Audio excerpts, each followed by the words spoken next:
This is an Ian Davidson production. Hello, I'm Ian Davidson, a reward specialist with more than 15 years experience in reward. This video is on a simple approach to auditing salary data for sex discrimination, although it could equally well be used for race or age discrimination. The video will cover the question of why we need to audit pay, an overview of the approach, together with an explanation of the comp ratio, which is key to the approach. I'll also be discussing the data that is required to carry out the analysis.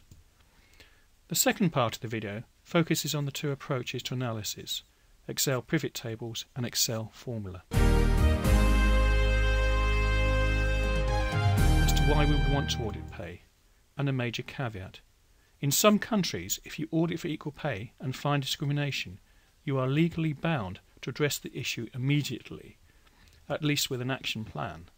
So you should not start this process if you are not able and willing to do something with the outputs. Having given the above warning, audits of pay are generally a good thing.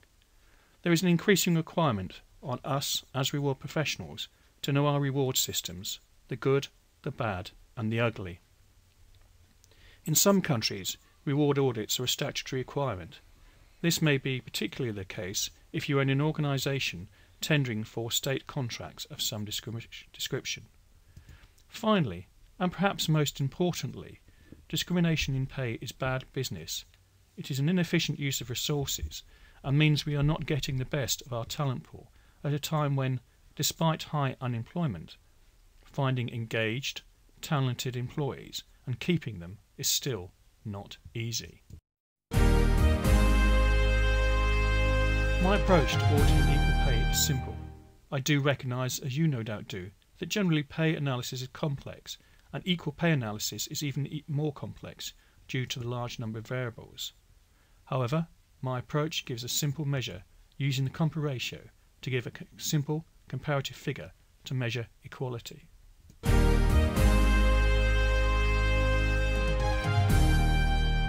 Taking some time to talk about this ratio that is very commonly used in salary analysis. The comp ratio is simply the employer's current salary divided by the current midpoint market rate or such other market position as salary policy dictates. Using the ratio gets over the issue of widely varying amounts of salary by focusing on the ratio between individual or groups of individuals' average salary and the market average. I will illustrate how this works in practice shortly. In order to carry out the analysis, we need some data.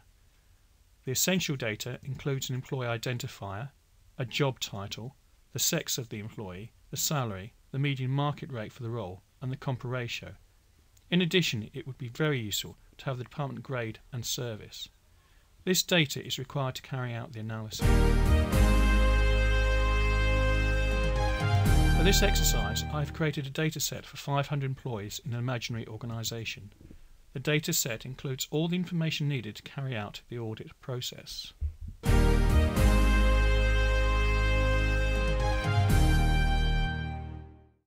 55 employees to give you a sense of the type of data architecture required.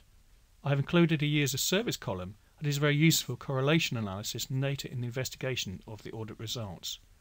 The sex of each employee was randomly assigned. I also used Excel's statistical function, GenTriang, that returns a triangular distribution based on low, most likely and high estimates. For the purpose of this exercise, I then added a random variable multiplier to one sex. The market median was estimated based on experience. There are two approaches that I've used for this analysis. The first, and perhaps the easiest, is to use the Excel pivot table. This is fast and allows the data to be cut in a number of different ways very easily.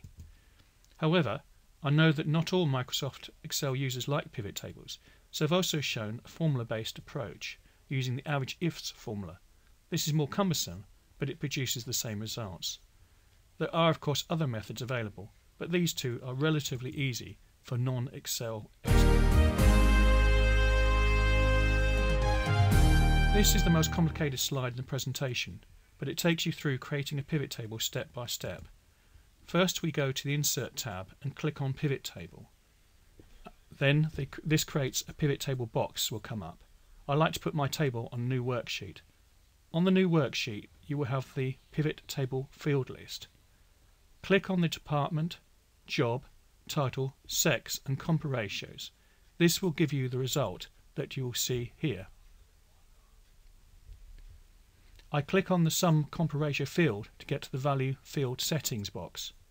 I change the sum of the average and then click on the number format box and change the number format to number and 2 decimal places, and this is going to be what the end product looks like.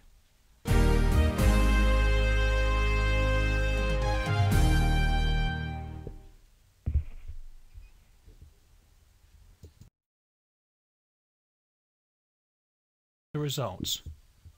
We can see that the role admin shows a compa ratio for males of 1.81 and for females of 1.47, showing that on average males are paid more than females.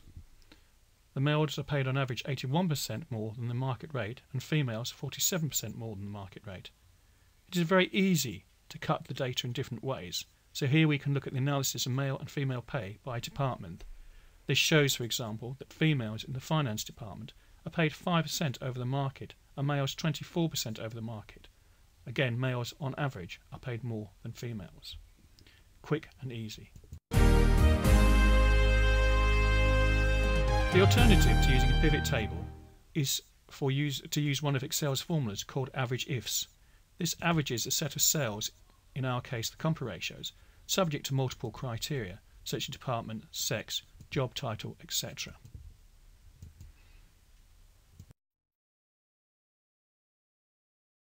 In this example, I have set up cells called department, job, title and sex, then entered a value in each cell.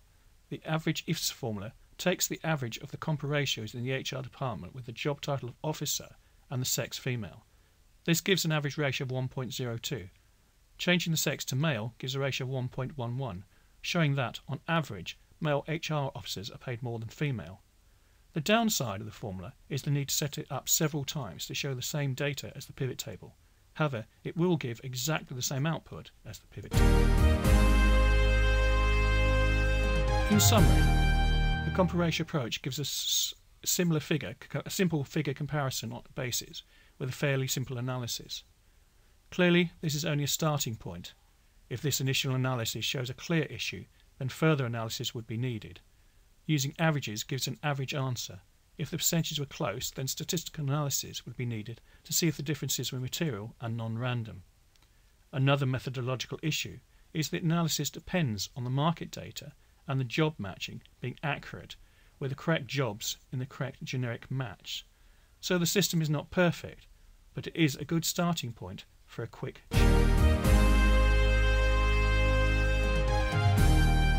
As discussed earlier, further analysis would be needed if there was a material level of discrimination or if the discrimination is systematic. Among the approaches that could be used would be correlation between sex and salary and sex and service. If, just as an example, males had longer service than the females, further consideration would have to be given as to why that was the case and was the difference in salary indirect discrimination. It might also be useful to undertake multiple regression analysis. This is a statistical technique for estimating the relationships among variables.